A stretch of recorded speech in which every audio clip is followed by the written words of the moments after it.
കാത്തുകൊള്ളുകങ്ങ് കൈവിടാതിന്നു ഞങ്ങളെ നാവികന്നീ ഭവാബ്ദിക്കോരാധിപൻ തോണി നിൻപദം ഒന്നൊന്നായി എണ്ണി എണ്ണി തൊട്ടെണ്ണം പൊരുളൊടുങ്ങിയാൽ നിന്നിടും പോലുള്ള നിന്നില സ്പന്ദമാകണം അന്നവസ്ത്രാദി മുട്ടാതെ തന്നു രക്ഷിച്ചു ഞങ്ങളെ ധന്യരാക്കുന്ന നീ ഒന്നു തന്നെ ഞങ്ങൾക്കു തമ്പുരാൻ ആഴിയും തിരയും കാറ്റും ആഴവും പോലെ ഞങ്ങളും മായയും നിൻ മഹിമയും നീയുമെന്നുള്ളിലാകണം നീയല്ലോ സൃഷ്ടിയും സൃഷ്ടാവായതും സൃഷ്ടിജാലവും നീയല്ലോ ദൈവമേ സൃഷ്ടിക്കുള്ള നീക്കി സായുജ്യം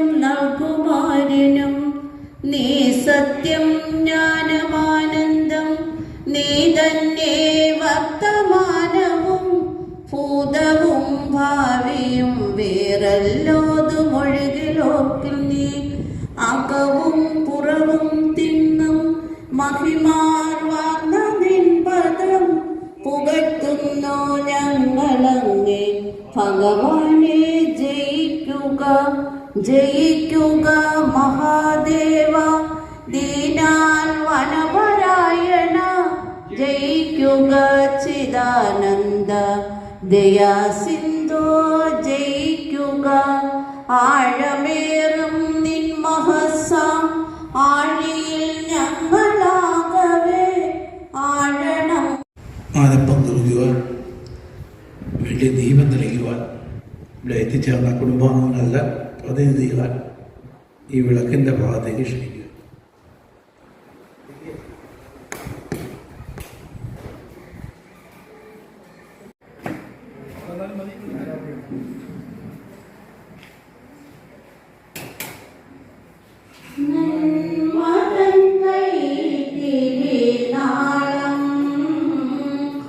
ഉള്ളിൽ പൊൻപ്രഭ തൂകും നാളം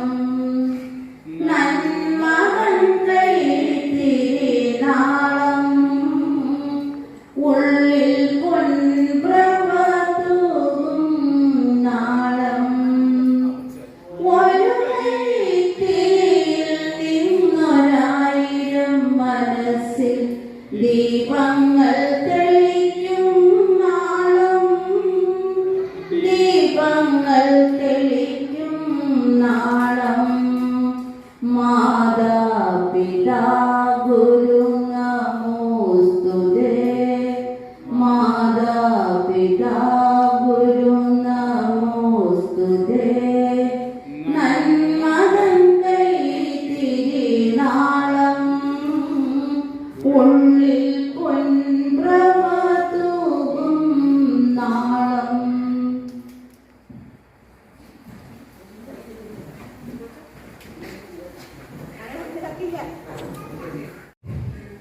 ഗാന്ധിഭവൻ സ്നേഹാശ്രമം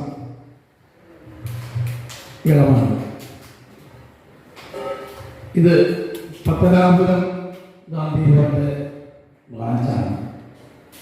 പത്തനാപുരം ഗാന്ധിഭവന് കേരളത്തിലെ വിവിധ ജില്ലകളിലായി 20ഓളം ബ്രാഞ്ചുകളുണ്ട്. അതിൽ ഏറ്റവും ചെറിയ ബ്രാഞ്ചാണ് സ്നേഹാശ്രമം ഇളമാണ്. ഇത് ഇവിടെ ആരംഭിച്ചിട്ട് ഇത് 6ാം വർഷത്തിലേക്കാണ്. ഞങ്ങൾ ഇതിൻ്റെ അടുത്ത് തന്നെ ഒരു കൊച്ചു വീട്ടിൽ, ഇടമില്ലാത്തൊരു വീട്ടിൽ, വഴിയില്ലാത്തൊരു വീട്ടിൽ വളരെയേറെ ബുദ്ധിമുട്ടിയാണ് ഞങ്ങൾ അച്ഛനമ്മമാരെയും കൊണ്ട് കഴിഞ്ഞ 5 വർഷക്കാലം കഴിഞ്ഞു. ആദ്യം മുതലേ ഞങ്ങളുടെ ഡെവലപ്മെൻറ്റ് കമ്മിറ്റി ഈ സ്ഥാപനം എങ്ങനെയെങ്കിലും വഴിയുള്ള ഒരു ഭാഗത്തേക്ക് മാറ്റി സ്ഥാപിക്കണം എന്ന പ്രവർത്തനവുമായാണ് ഞങ്ങൾ മുന്നോട്ട് പോയത്. അങ്ങനെയാണ് 20 സെൻറ്റ് ഭൂമി ഇവിടെ കണ്ടെത്തുകയും ഇത് വാങ്ങാൻ വേണ്ടി തീരുമാനമെടുക്കുകയും ചെയ്തു. അപ്പോൾ വാങ്ങുമ്പോൾ അതിന് പൈസ വേണം. അതിന് ആരെങ്കിലേക്ക് ഒന്ന് കാണണം എന്നാലോചിച്ച് ഞങ്ങൾ കമ്മിറ്റി ചർച്ച ചെയ്യുമ്പോൾ തന്നെ ഞങ്ങളുടെ ചെയർമാൻ ഫെയിം ഫാഷൻ ജുവലറിയുടെ ഉടമ പരമാനന്ദ് പറഞ്ഞു, ഇതിനു വേണ്ടി ആരെയും കാണണ്ട, അദ്ദേഹം തന്നെ പൈസ കൊടുത്ത് വാങ്ങിത്തരാം എന്ന് പറഞ്ഞു. അങ്ങനെ അദ്ദേഹം വാങ്ങിത്തന്ന 20 സെൻറ്റ് ഭൂമിയിലാണ് ഗാന്ധിഭവൻ സ്നേഹാശ്രമം സ്ഥിതി ചെയ്യുന്നത്. പിന്നെ അതിൻ്റെ ഭൗതിക സാഹചര്യങ്ങൾ ഒരുക്കിയെടുക്കുക എന്നുള്ള ഒരു ചടങ്ങ്. അപ്പോൾ അതുമായി ബന്ധപ്പെട്ട് ഇത്തിക്കര ബ്ലോക്ക് പഞ്ചായത്തിൻ്റെ ഫണ്ട് ഉപയോഗിച്ചു. എന്നെ സംബന്ധിച്ച് ഞാൻ 10 വർഷക്കാലം ആ ബ്ലോക്ക് പഞ്ചായത്തിൻ്റെ വൈസ് പ്രസിഡൻ്റായി വർക്ക് ചെയ്തതാണ്. അങ്ങനെ അവിടുത്തെ ഫണ്ട് ഉപയോഗിച്ച് ഈ ഫണ്ടിൽ കാണുന്ന ഇടം ഇത്തിക്കര ബ്ലോക്ക് പഞ്ചായത്തിൻ്റെ ഫണ്ട് ഉപയോഗിച്ച് പരിഹരിപ്പിച്ചു. അതിനുശേഷം എൻ്റെ ബാക്കിലോട്ടുള്ള ആ ബാത്റൂം ഉൾപ്പെടെ, അച്ഛന്മാർ കിടക്കുന്ന ഇനം ഉൾപ്പെടെ, ഈ ഹാൾ ഉൾപ്പെടെ, അടുക്കള ഉൾപ്പെടെയുള്ള ഭാഗങ്ങൾ സ്നേഹാശ്രമം പണിയെടുപ്പിച്ചതാണ്. സ്നേഹാശ്രമം പണിയെടുപ്പിച്ചെന്ന് പറയുമ്പോൾ സ്നേഹാശ്രമത്തിന് പ്രത്യേകിച്ച് ഫണ്ടുകളും കൂടി സർക്കാരിൻ്റെ ഒരു ഗ്രാൻറ്റുമില്ല. നിങ്ങളെപ്പോലെ 50 കുടുംബങ്ങൾ അവരെ വേണ്ടി നടക്കുന്ന ചെറുതും വലുതുമായ ചടങ്ങുകളുമായി നിത്യേന വന്നു പോകുന്ന ഒരിടമായി ഗാന്ധിഭവൻ സ്നേഹാശ്രമമാണ്. ഒന്നിലധികം ചടങ്ങ് വരുമ്പോൾ ഒരു ചടങ്ങിൻ്റെ പൈസ ഞങ്ങൾ അന്നത്തെ ആഹാര ചെലവെടുക്കുകയും മറ്റു ചടങ്ങിൻ്റെ പൈസ ഞങ്ങൾ ആ സേവിങ്ങായി എടുത്തുകൊണ്ട് ഞങ്ങളുടെ അച്ഛനമ്മമാരുടെ ചികിത്സാ ചെലവും 6 ജീവനക്കാർ ഇവരുടെ സംരക്ഷണത്തിന് വേണ്ടിയുള്ള അവരുടെ ശമ്പളം ഉൾപ്പെടെ കൊടുത്തുകൊണ്ടാണ് ഞങ്ങൾ ഈ ഗാന്ധിഭവൻ സ്നേഹാശ്രമം നടത്തിക്കൊണ്ടു. ഞങ്ങളെ സംബന്ധിച്ച് മറ്റുള്ള സ്ഥാപനങ്ങളിൽ നിന്നും വ്യത്യസ്തമായി ഇവിടെ ആരെങ്കിലും ഒരു ചടങ്ങുമായി വന്നാൽ ഞങ്ങൾ ഇവിടുന്ന് 4 ചോദ്യമേ ചോദിക്കാറുണ്ട്. എന്താണ് ചടങ്ങ്? എന്നാണ് ചടങ്ങ്? ഏത് ഫുഡ് വേണം? നിങ്ങൾ എത്ര പേര് വരും? ഈ 4 ചോദ്യമേ ഞങ്ങൾ ഇവിടുന്ന് ചോദിക്കാറുണ്ട്. സ്വാഭാവികമായും ഈ 4 ചോദ്യം ചോദിക്കുമ്പോൾ എത്ര രൂപ അടയ്ക്കണമെന്ന് തിരിച്ചൊരു ചോദ്യം നമുക്ക് ഇങ്ങോട്ടുണ്ടാവാം. ഇവിടുന്ന് കിട്ടുന്ന മറുപടി നിങ്ങൾക്ക് ഇഷ്ടമുള്ള പൈസ അടച്ചാൽ മതി എന്ന് പറയുന്ന ഒരു മറുപടിയായിരിക്കും ഇവിടുന്ന് കിട്ടുന്നത്. ഇപ്പം തോന്നുന്ന ചടങ്ങുമായി ബന്ധപ്പെട്ട നിങ്ങൾക്ക് കിട്ടിയ അനുഭവം ഞാൻ ഈ പറഞ്ഞതായിരിക്കാം. ഇതാണ് ഞങ്ങളുടെ നടത്തത്തിൻ്റെ രീതി. വേറൊന്നും കൊണ്ടല്ല, ഞങ്ങളൊരു ഉച്ച ആഹാരത്തിന് ഒരു എമൗണ്ട് ഫിക്സ് ചെയ്യുക. ഏതെങ്കിലും ഒരു സാധാരണക്കാരുടെ വീട്ടിൽ ചടങ്ങുമായി ഇവിടെ വരാൻ താല്പര്യം കാണിച്ചാൽ ചിലപ്പോൾ നമ്മൾ നിശ്ചയിക്കുന്ന പൈസ തരാൻ അവരുടെ കയ്യിലില്ലെങ്കിൽ അവർക്ക് ഇവിടെ സഹകരിക്കാനുള്ള അവസരം നിഷേധിക്കപ്പെടും. പോലുമായിക്കാണ് ഞങ്ങൾ നടത്തിപ്പുമായി ബന്ധപ്പെട്ട് ഞങ്ങളുടെ ഏറ്റവും വലിയ ഇത് ഞങ്ങളുടെ അച്ഛനമ്മമാരുടെ മാനസിക സന്തോഷമാണ്. ഞങ്ങൾ അതിനുവേണ്ടി തന്നെ ഞങ്ങളുടെ അച്ഛനമ്മമാർക്ക് കിടക്കാൻ ഇടവും ആഹാരവും വസ്ത്രവും ചികിത്സയും കൂടാതെ മാനസികമായി ഇവിടെ എങ്ങനെ ഉല്ലാസത്തിലേക്ക് എത്തിക്കാം, അതിനെന്തെല്ലാം ചെയ്യാൻ കഴിയും എന്ന് ആലോചിച്ചുകൊണ്ടാണ് ഞങ്ങൾ ഈ സ്ഥാപനം നടത്തുന്നത്. ഞാൻ അങ്ങനെ ആലോചിച്ചപ്പോൾ തന്നെ ഞങ്ങൾ മനസ്സിൽ തോന്നിയത് ഒരു ഡാൻസ് സ്കൂൾ ആരംഭിക്കാമെന്നാണ് ഞങ്ങൾക്ക് തോന്നിയത്. വേറൊന്നും പറയല്ല. ഒരു ഡാൻസ് കൂടെ നടക്കുമ്പോൾ കൊച്ചു കുട്ടികൾ ഇവിടെ വന്ന് ഡാൻസ് പഠിക്കുമ്പോൾ ഈ ഇരിക്കുന്ന ഈ ഒറ്റപ്പെട്ട് കഴിയുന്ന ഈ അച്ഛനമ്മമാർ ഈ കുട്ടികളുടെ ഡാൻസ് കാണുമ്പോൾ അവരുടെ മനസ്സിലുണ്ടാവുന്ന മാറ്റം ഇതാണ്. ആ ഉദ്ദേശത്തിൽ മാനസികമായി വളരെ സന്തോഷിപ്പിക്കാൻ കഴിയുന്ന ലക്ഷ്യത്തിൽ ഞങ്ങൾ അങ്ങനെ ഒരു ഡാൻസ് ആരംഭിച്ചു. ഇന്ന് പഠിക്കുന്ന കുട്ടികളിൽ നിന്ന് ഇവിടത്തേക്ക് 10 പൈസയെ വരുമാനം ഉണ്ടാകാനില്ല. പഠിപ്പിക്കുന്ന ടീച്ചർക്ക് വണ്ടി കൊടുക്കാൻ വേണ്ടി ഒരു മാസം 250 ഫീസ് വാങ്ങിക്കൊണ്ടാണ് ഞങ്ങൾ ആ സ്കൂൾ നടന്നത്. ഇതെല്ലാം ഞാൻ പറയാൻ ഉദ്ദേശിക്കുന്ന അച്ഛന്മാരുടെ മാനസിക സന്തോഷമാണ്. ഇപ്പോൾ ഞങ്ങൾ ഒരു സംഗീത സ്കൂൾ കൂടി ആരംഭിക്കുന്നതിന് വേണ്ടിയുള്ള ബോധമായി ഞങ്ങൾ മുന്നോട്ട്. ഇപ്പോൾ ഇതെല്ലാം ഞങ്ങൾ അച്ഛന്മാരുടെ മാനസിക അതിനൊപ്പം തന്നെ ഞാൻ നിങ്ങളെയൊക്കെ ക്ഷണിക്കുന്നു. 28-ാം തീയതി നമ്മുടെ മജിഷ്യൻ, പ്രസിദ്ധ മജിഷ്യൻ സാമ്പാട്ട് രാവിലെ 10:30 മണിക്ക് ഇവിടെ എത്തിച്ചേരുന്നുണ്ട്. ഇവിടെ വന്ന് കലാപരിപാടികൾ ഉൾപ്പെടെ ഒട്ടനവധി പരിപാടികൾ നടത്തിയിട്ടാണ് അദ്ദേഹം പോകാൻ ഉദ്ദേശിക്കുന്നത്. പുറത്തുള്ള നിങ്ങൾക്ക് ആർക്കും ആ പരിപാടി സംബന്ധിക്കാനുള്ള അവസരങ്ങളുണ്ട് എന്നുകൂടി ഞാൻ സൂചിപ്പിക്കുന്നു. അത് കണക്കെ ഒട്ടനവധി പേർ നമ്മുടെ അഞ്ചിയമ്മ ഉൾപ്പെടെ നമ്മളെ ഒട്ടനവധി കലാകാരന്മാർ അപ്പം തന്നെ ഒട്ടനവധി ഇപ്പം തന്നെ ഞങ്ങളെ മാനസികമായി ഞങ്ങൾക്ക് ഏറ്റവും സന്തോഷം തന്ന ഒരു രീതിയിൽ ഇനി അടുത്ത ഒരു ബാച്ച് ഫുഡ് പ്രോസസ്സിങ്ങിൻ്റെ ഒരു കോഴ്സിന് അപേക്ഷ ക്ഷണിച്ചുകൊണ്ടിരിക്കുകയാണ്. പക്ഷെ ഇതൊന്നും ഒരു രൂപയും വാങ്ങാതെ തികച്ച സൗജന്യമായി നമ്മൾ പഠിപ്പിക്കുന്ന കോഴ്സാണ്. അതുകൊണ്ടല്ല ഒരു കുടുംബത്തിൽ ഒരു ചെറിയ വരുമാനം സ്ത്രീകൾക്കുള്ള ഉണ്ടാക്കിയെടുക്കുക എന്നത് എൻ്റെ ഒരു കാഴ്ചപ്പാടിൻ്റെ ഭാഗമായി ഞങ്ങൾ തുടങ്ങിയതാണ്. അതുപോലെ തന്നെ ആരോഗ്യരംഗം നമുക്കറിയാം. നമ്മളൊന്ന് കണ്ണോടിച്ച് നോക്കിയാൽ നമ്മുടെ വീട്ടിൻ്റെ ചുറ്റാലുള്ള ഒരു 10-40 വീടെടുത്ത് പരിശോധിച്ച് നോക്കിയാൽ അതിൽ ഒരാൾക്കെങ്കിലും ക്യാൻസർ രോഗമില്ലാത്തവരുടെ എണ്ണം വളരെ കുറവാണ്. നമ്മൾ നോക്കാറുണ്ട്. ഇന്നെടുത്ത് പരിശോധിച്ചാൽ ഒരു 10-40 വീടിന് ഒരാൾക്കെങ്കിലും തളർന്നു കിടക്കുന്ന കിടപ്പ് രോഗികളുടെ എണ്ണം വളരെ കൂടുതലാണ്.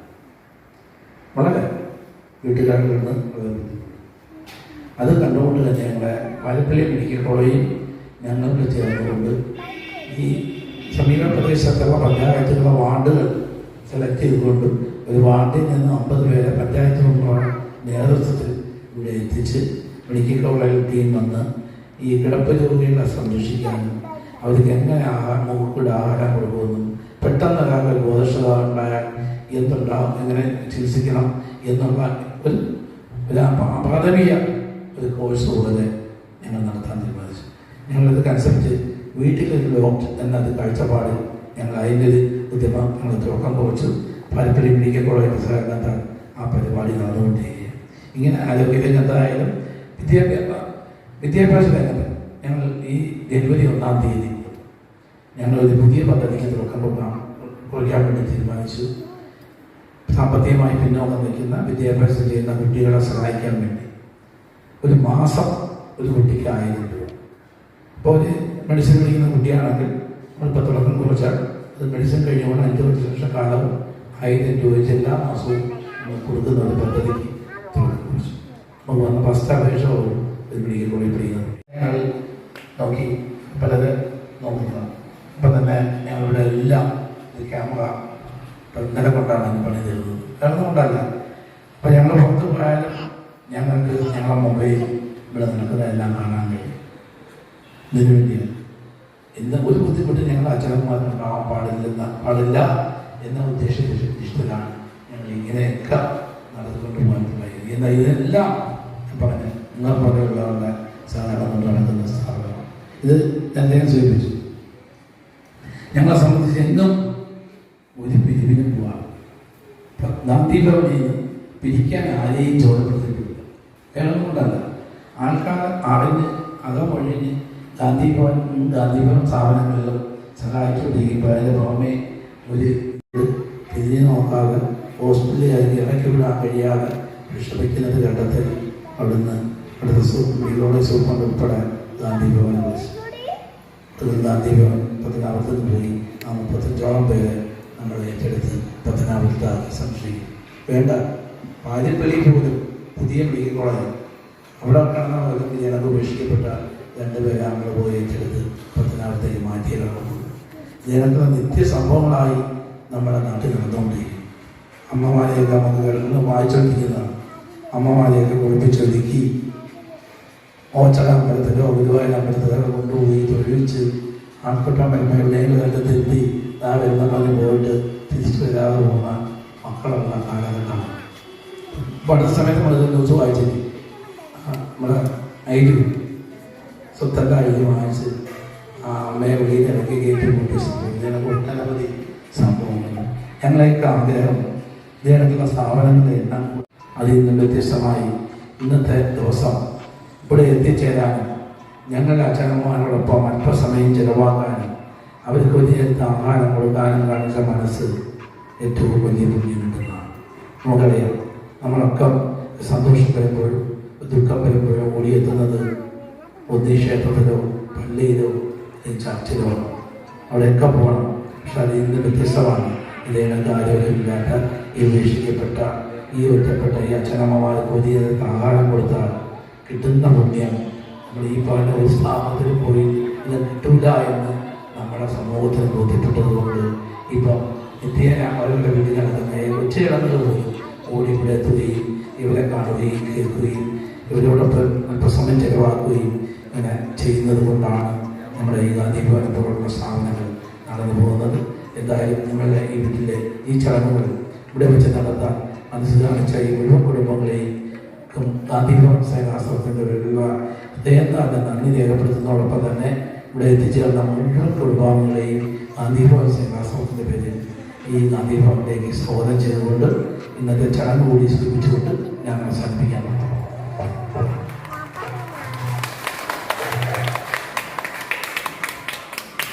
ആദ്യത്തെ ഒരു ചടങ്ങ് അനീഷ് കുമാർ ബിജു ഭവൻ അമ്പൂരി കിഴക്കനാലാണ്. വാസുരാമൻ നായരുടെ 8ാം ചരമവാർഷികവുമായി ബന്ധപ്പെട്ടാണ് ആ ചടങ്ങ് പറഞ്ഞിട്ടുള്ളത്.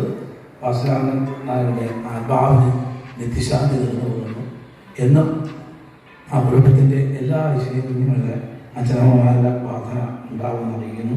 അതോടൊപ്പം തന്നെ 2ാമത്തെ ചടങ്ങ് ഗോപകുമാർ കൃഷ്ണസ്ഥാനം വാഴപ്പള്ളിയാണ്. ലതാദേവിയുടെ 1ാം ചരമവാർഷികവുമായി ബന്ധപ്പെട്ടാണ് ആ ചടങ്ങ് പറഞ്ഞിട്ടുള്ളത്. ലതാദേവിയുടെ ആത്മാവിന് നിത്യശാന്തി നേർന്നുകൊള്ളുന്നു എന്നും ആ കുടുംബങ്ങളുടെ എല്ലാ വിഷയങ്ങൾക്കും ഞങ്ങളുടെ ഗാന്ധിഭവൻ കുടുംബത്തിലെ ഞങ്ങളുടെ അച്ഛനമ്മമാരുടെ പ്രാർത്ഥന ഉണ്ടാവുമെന്ന് അറിയിക്കുന്നു. അതോടൊപ്പം തന്നെ ശാന്തയും കുടുംബവും കഴിഞ്ഞിരുന്നതാണ്. രാമേന്ദ്രൻ നായരുടെ 2ാം ചരമവാർഷികവുമായി ബന്ധപ്പെട്ടാണ് ആ ചടങ്ങ് പറഞ്ഞിട്ടുള്ളത്. രാമേന്ദ്രൻ നായർ അവരുടെ ആത്മാവിന് നിത്യശാന്തി നേർന്നുകൊള്ളുന്നു എന്നും ഗാന്ധിഭവൻ കുടുംബത്തിൻ്റെ പ്രാർത്ഥന ആ കുടുംബത്തിൻ്റെ എല്ലാ വിഷയങ്ങൾക്കും വേണ്ടി ഉണ്ടാവുമെന്ന് അറിയിക്കുന്നു. അതോടൊപ്പം തന്നെ അവസാനത്തെ ഒരു ചടങ്ങ് സത്യശീലൻ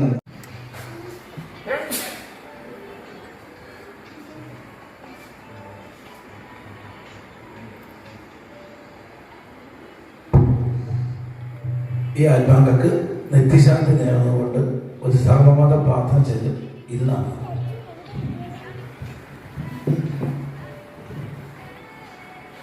മനുജനായി പിറന്ന നാൾ മരണവും പിറന്നു, കരയുവാൻ കാര്യമില്ല പരനോടു പ്രാർത്ഥിപ്പിൻ.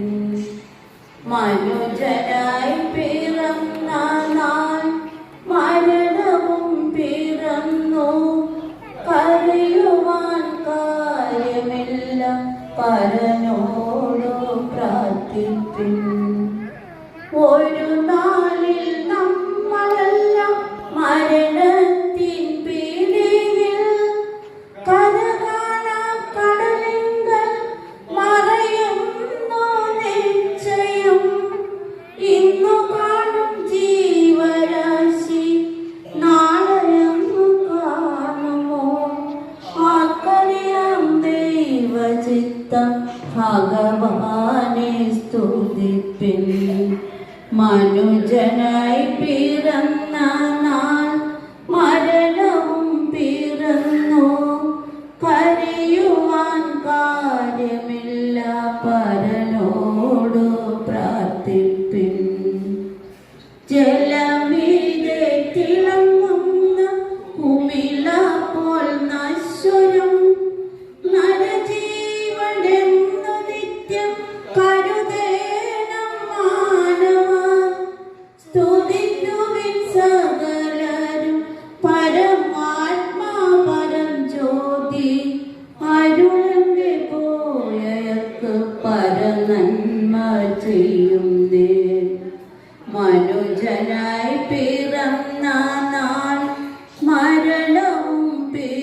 വന്നു കരയുവാൻ കാര്യമില്ല പരനോട് പ്രാർത്ഥിപ്പിൻ കരയുവാൻ കാര്യമില്ല പരനോട് പ്രാർത്ഥിപ്പിൻ പോകുന്നേ ഞാനും എൻ ഗ്രഹം തേടി ദൈവത്തോടു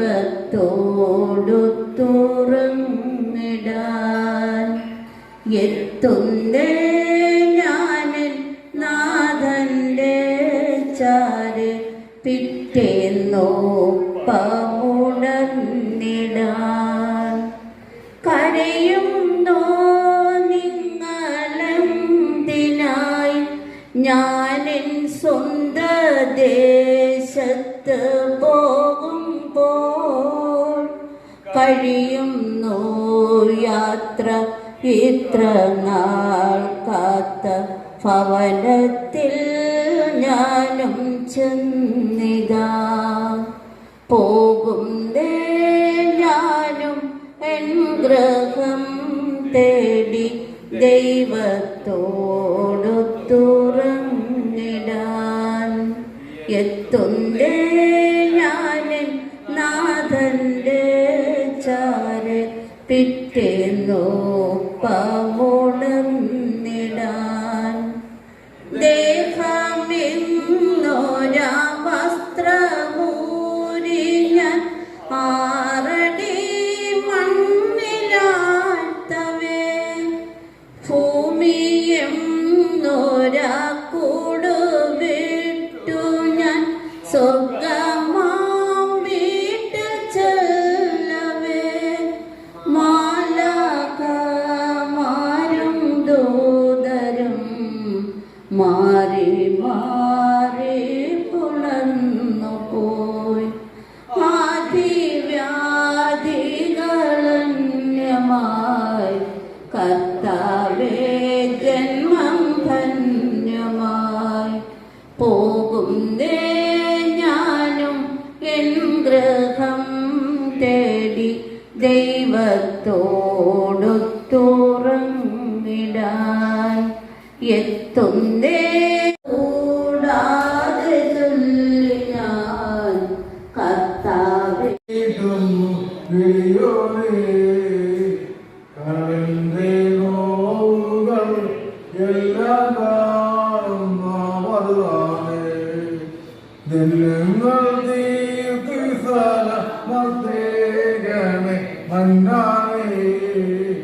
ദുഃഖത്തിൻ മാല നീക്കിടേടയൻ സുഖാമേ കണ്ണീരിൽ മുങ്ങിയ കൈകൾ നീട്ടുന്നു വലിയോനേ കരളിന്റെ നോവുകൾ എല്ലാം കാണുന്നവളാണേ മാനസം തേടുന്ന ഭൂമിയിലും ഇന്നലും മണ്ടാവെ കണ്ണീര എന്നെ നീ സ്ഥലപ്പായാലും എണ്ണിയാത്ത പാവം പേരിട്ട അന്നുര എല്ലാം അറിഞ്ഞപ്പോ മാപ്പിനായിരവുന്ന കണ്ണീർ മുങ്ങി എല്ലാം കാണുന്നവളാണ്. വിഭാഗങ്ങളെ ആരെയും പേര് വിളിക്കുന്നില്ല. ഒരു വാക്ക് സംസാരിക്കാനുള്ള സമയമാണ്. ആ കടന്നു വരാം. വാക്ക് സംസാരിക്കും. എന്നോട് ശരി.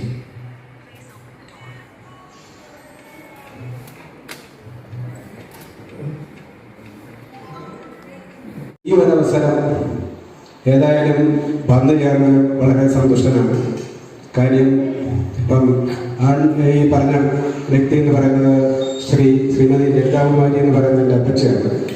അപ്പോൾ ആ ആണ്ടിൻ്റെ ഒരു ചടങ്ങുകൾ ഇവിടെ വെച്ച് നടത്തുന്നു തീരുമാനിച്ച് എന്നെ അറിയിച്ചു. അപ്പോൾ അത് വളരെ ഇവിടെ പങ്കെടുക്കാൻ കഴിയും എന്നുള്ളൊരു എന്താ പറയുക ഒരു സന്തോഷം എനിക്കുണ്ടായിരുന്നു. ഇവിടെ വന്ന് കണ്ടപ്പോൾ വളരെ നേരത്തെ തന്നെ ഇവിടെ വരണമായിരുന്നു എന്നുള്ളൊരു തോന്നലാണ് ഉണ്ടായത്. കാര്യം ഇവിടുത്തെ കാര്യങ്ങളെല്ലാം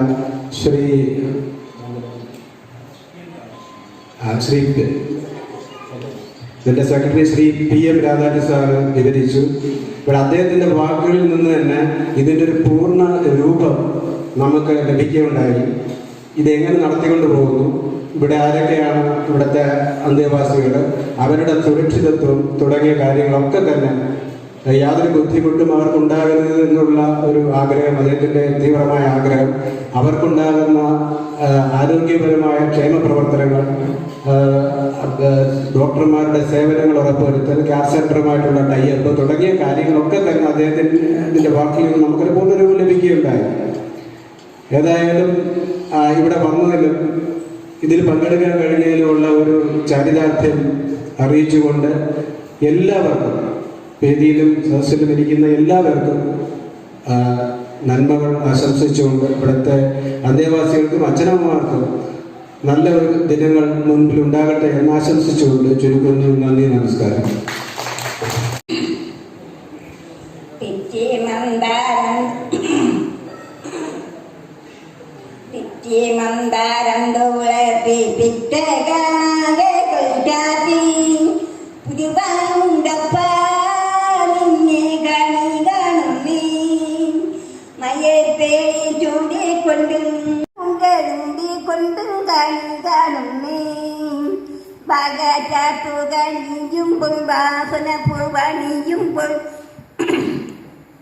കൊതികമാർക്കുറിക്കുമാറുകൾ കാണണം അകതിയ നടിയന്റെ അപ്പൂബിനു കുതിർന്നൊരു അവൾ പൊതികൊള്ളുമ്പൻ കണി കാണുന്നേ തെറ്റി മന്ദാരം തുളസി വിട്ടേക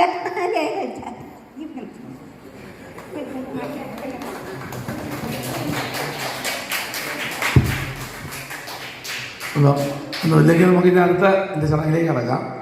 ഈ ആത്മാക്കൾക്ക് നിത്യശാന്തി ചേർന്നുകൊണ്ട് ഞങ്ങളുടെ ഇവിടുത്തെ അച്ഛൻ ഒരു പ്രാർത്ഥനാഗാനം കൂടി.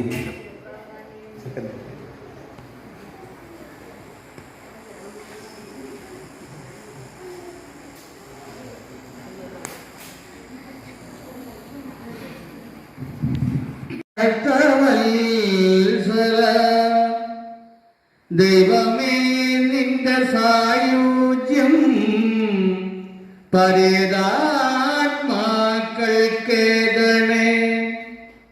ഓരും നീയൊന്നുമീ ഞങ്ങൾ പോയയാൾക്കുള്ള ഗതാഗതം എല്ലാം നിന്നിൽ സമർപ്പിപ്പോ കാത്തുകൊള്ളുക ദൈവമേ.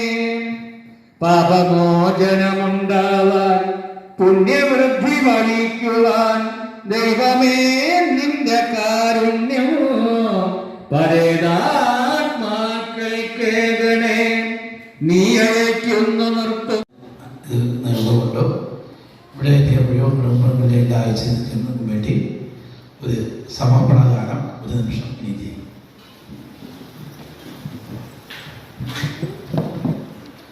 രഘുപതി രാഘവ രാജാറാം പതിത പാവന സീതാറാം. രഘുപതി രാഘവ രാജാറാം പതിത പാവന സീതാറാം.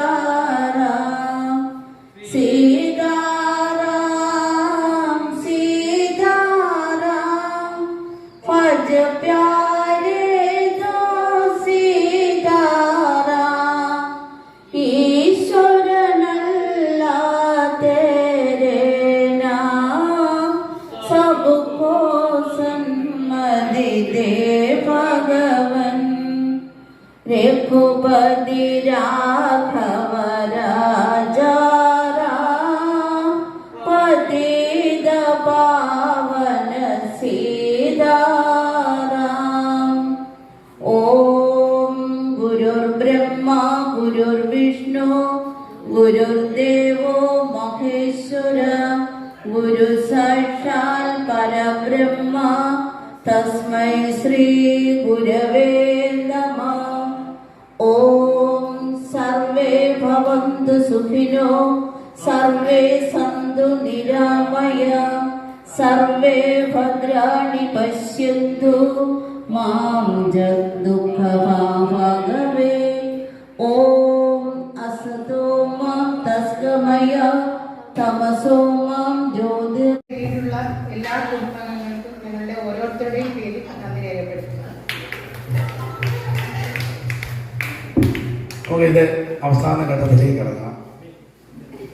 എനിക്ക് ഞങ്ങൾ ഒരു 10 കുട്ടികളുടെ സമൂഹ വിവാഹം നടത്താൻ വേണ്ടി തീരുമാനിച്ചു. അത് ഞങ്ങൾ ആലോചിച്ചപ്പം നമ്മളെ മനുഷ്യരിൽ ഏറ്റവും പിന്നോക്കം നിൽക്കുന്നതാണ് ഡിയാദിവാദം, വനത്തിൽ താമസിക്കുന്നവർ. ഇപ്പോഴും അത്രത്തോളം ഈ വിവാഹത്തിലുള്ളതൊക്കെ ഒരുവിധം പുരോഗമനത്തിലെത്തി. അതുകൊണ്ട് വനത്തിൽ താമസിക്കുന്ന പട്ടികാതി വർഗത്തിൽപ്പെട്ട 10 പേരുടെ കല്യാണം നടത്താൻ വേണ്ടി ഞങ്ങളൊരു പ്രോഗ്രാം സ്റ്റാർട്ട് ചെയ്തിട്ടുണ്ട്. ഈ അടുത്ത മാസം 20-നും 30-നും ഇടയ്ക്കാണ് ഡേറ്റ് ഫിക്സ് ചെയ്തത്. ഡേറ്റ് കറക്റ്റ് മന്ത്രിമാരുടെ ഡേറ്റ് കിട്ടാത്തതുകൊണ്ടാണ് ഇത് ഗ്യാപ്പിട്ട് ഡേറ്റ് പറഞ്ഞത്.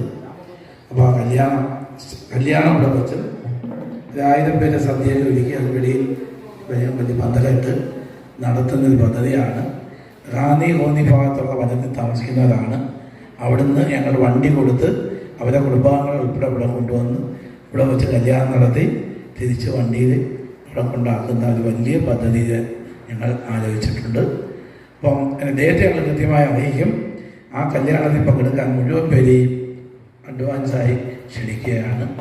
ഇനി എനിക്കൊരു കാര്യം സൂചിപ്പിക്കാനുള്ളത്, ഞങ്ങളെ സംബന്ധിച്ച് പ്രത്യേക പരസ്യങ്ങളൊന്നും ഇന്ന് വന്നെത്തിയ നിങ്ങളെ ഇന്നൊരു സഹായം എന്താണെന്ന് വെച്ചാൽ നിങ്ങളുടെ പരിചയക്കാരുടെയും നിങ്ങളുടെ അടുപ്പക്കാരുടെയും നിങ്ങളുടെ അയലത്തുകാരുടെയും നിങ്ങൾക്ക് പറയാൻ കഴിയുന്നവരുടെ മുഴുവൻ പേരുടെയും ഇങ്ങനെ ഒരു സ്ഥാപനം ഉണ്ടെന്ന് പറയുക.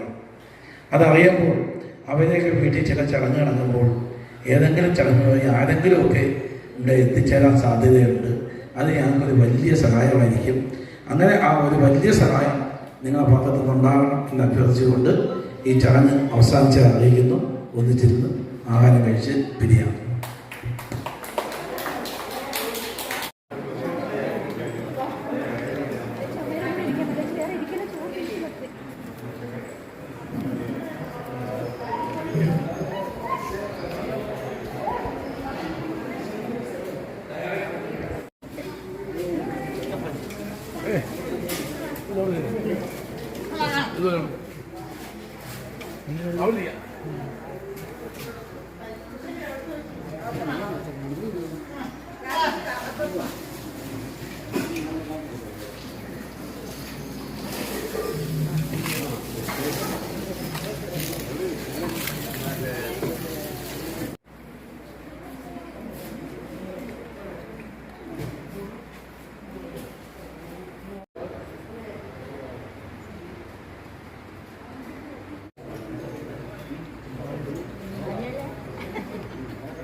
എന്താ ചെയ്യുന്നത്?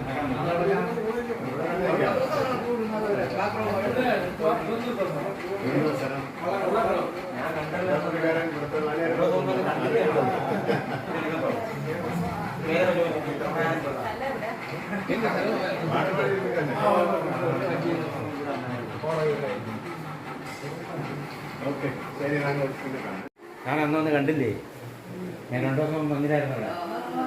ഇതെല്ലാം ഉണ്ട്. അത് നമ്മളിന്ന് നിങ്ങൾ ചടങ്ങെടുത്തിട്ട് വന്നതാണ്. അന്നൊന്ന് ബുക്ക് ചെയ്യാൻ പോയാൽ വന്നതാണ്.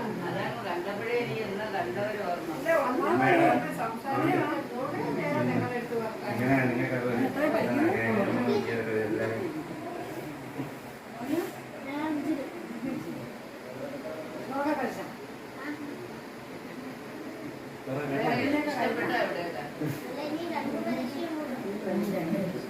പഴയ കാലത്ത്